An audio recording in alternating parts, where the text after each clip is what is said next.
如果用一種味道形容深秋同冬天，咁一定少唔到臘味。秋風起，食臘味係老廣耳熟能詳嘅口頭禪。鄉村裏邊嘅左鄰右舍喺天台上面掛起咗一串串臘味，呢個係冬天嚟臨嘅信號。冬至前後，連州東卑鎮嘅歐陽志珍，一年裏邊最忙碌嘅時候又到啦。一早佢就去到自己屋企嘅養鴨場去睇下。呢啲鴨夠啦，夠120日噶啦，可以開工劏鴨啦。廣式臘味以臘腸臘肉出名，但係今年豬肉價格飛漲，歐陽志珍轉移養咗2000隻鴨。佢就住啫，我要等到個天氣啊，要等到呢個時候較香啲啊。佢換咗毛，佢較老辣啦嘛，立翻出嚟咧，佢又靚啊啲鴨。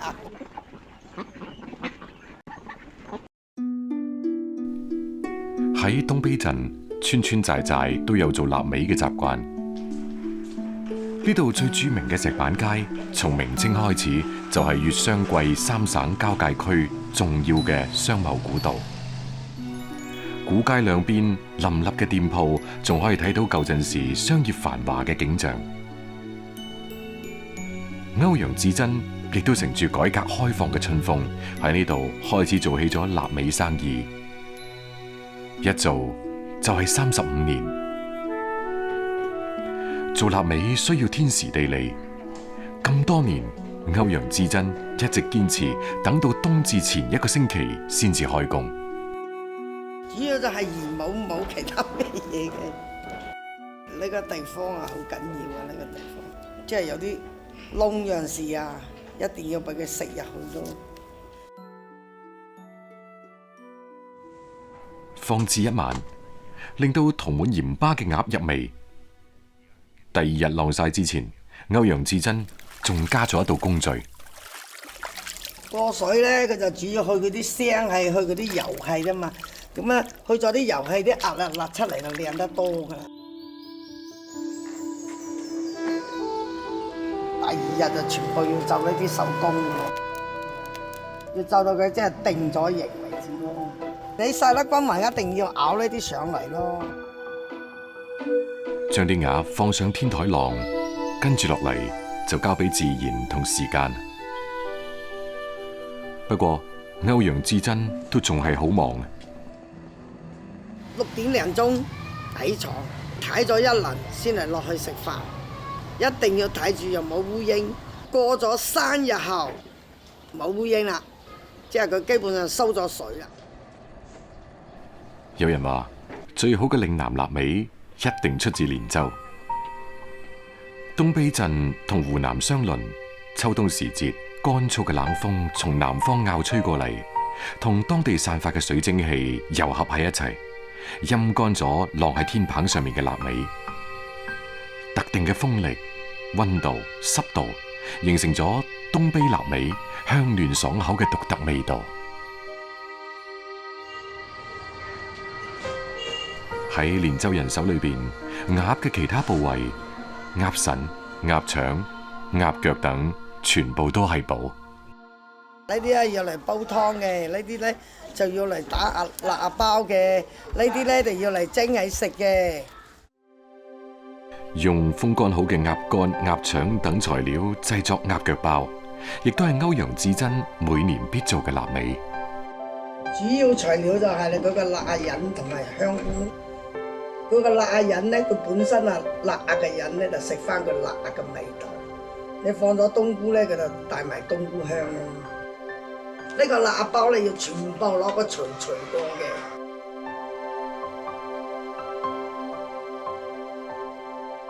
就算製作非常考驗耐心，歐陽志珍依然堅守住品質第一嘅標準。除咗臘腸、臘肉，臘蛋都係當地一絕。傳統嘅做法，要先將豬網油用鹽水浸1個星期，直到變成白色。如果你唔泡嗰啲血水出嚟咧，個網油就唔得白又腥。鴨蛋咧，又自己屋企有鴨咧就更加好啦，一定要本地蛋，佢個蛋黃咧就好夠嘅。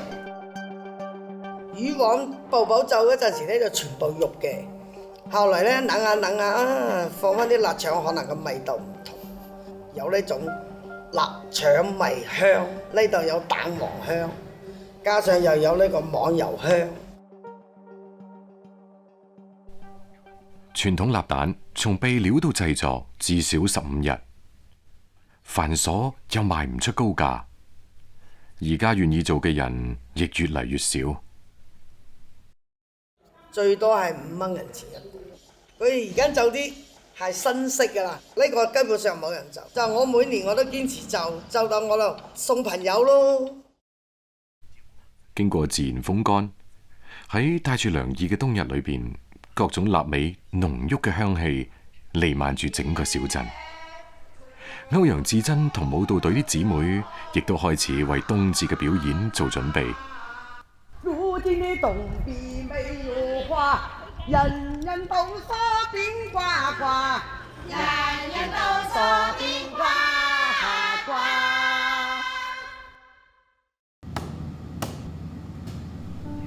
節日裏邊更加少唔到一餐臘味大餐。臘味煲蘿蔔，將臘豬手同白蘿蔔同煮，等到湯色轉白，蘿蔔吸收咗臘味嘅鹹香，鮮甜濃郁。東北臘肉炒連州菜心，菜心嘅甜同臘肉嘅鹹恰到好處咁結合。仲有蒸臘味拼盤、臘味煲仔飯等，都係本地人餐台上嘅家常。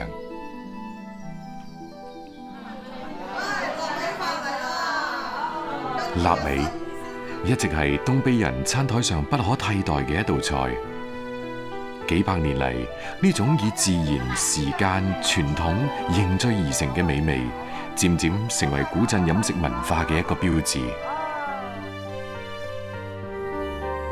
一代代人手中嘅美食，以及古鎮上嘅人間煙火，都係時間留落嚟嘅美好滋味。今年5月，廣東大部分地方嘅水稻已經種咗半個月，唐孟更一屋企嘅田頭先至開始忙起身。連南作為少數民族自治縣，瑤山綿延百里，啲屋依山而建，一排排層疊而上，係世界上唯一嘅排窯聚居地。呢幾年好多窯民搬落山，唐孟更一嘅爸爸媽媽唔捨得祖輩雙手開墾嘅梯田，都仲係堅守喺山上。每次到耕種時節，佢都要上山嚟幫手。唐家嘅田地位於大古坳村嘅半山腰，呢度嘅窯民依然用住最古老嘅農耕技藝，同黃牛一齊共同開墾，並守望美麗嘅梯田。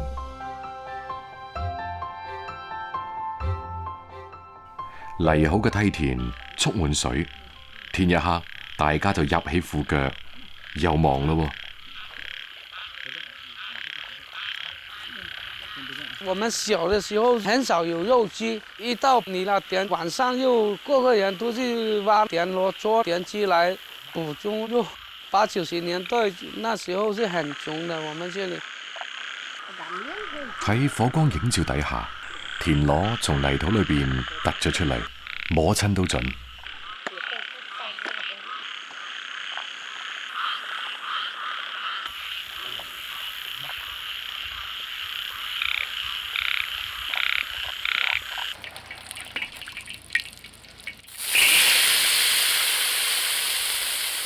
養足一晚，吐出泥土，放入鑊裏邊熱炒，撒啲山間隨手摘到嘅各種香葉，一份富有當地特色嘅炒田螺就大功告成。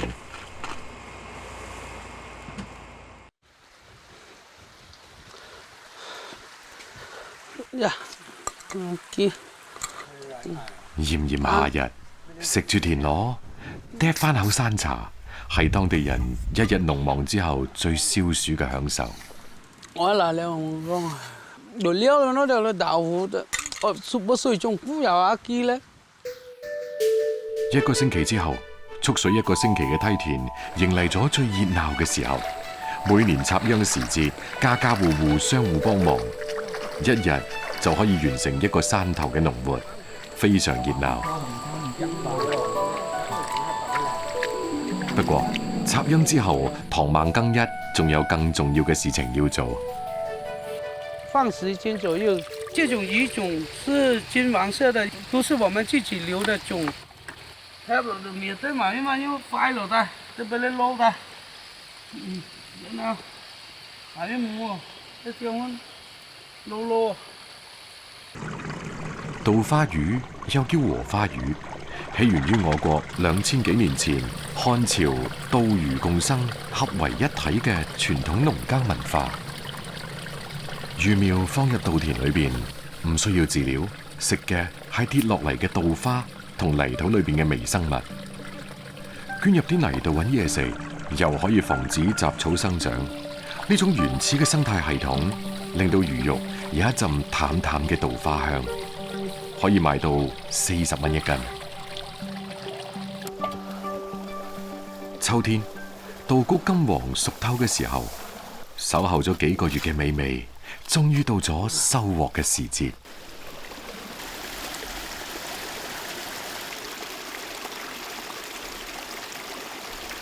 哇，很大，大豐收啦！今年大概點收了30多斤，估計今年50斤左右。以前那個稻田魚呢，我們放來是自己織的，後來呢，外面的人來就知道我們這個稻田魚好織，就陸續的過來買。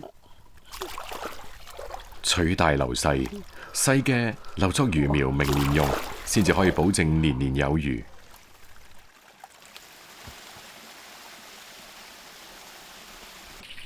當地最常見嘅方法係煎魚，將魚切塊喺油鑊裏邊煎到兩面微焦，金黃嘅魚塊撈起之後，煲滾水，放薑碎入去煮啲味出嚟，加入魚塊，炆到湯色變白，慢慢收汁。煮好嘅稻花魚，魚鱗酥脆，刺少肉多，口感鮮嫩。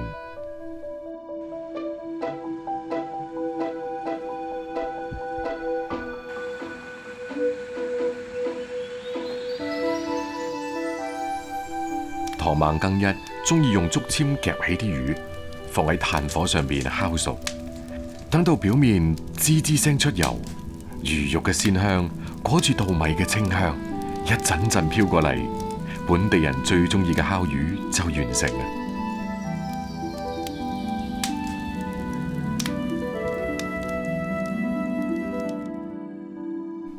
食唔晒嘅魚穿起身，掛喺竹竿度，靜靜等待太陽將水分蒸發之後，魚肉更香。就算冇稻花魚嘅季節，亦都能夠嘗到呢種美味。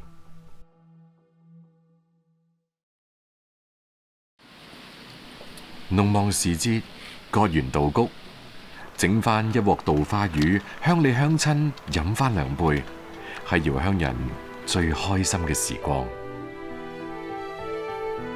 受限於地理位置，而家呢度嘅水稻收割依然要靠人工。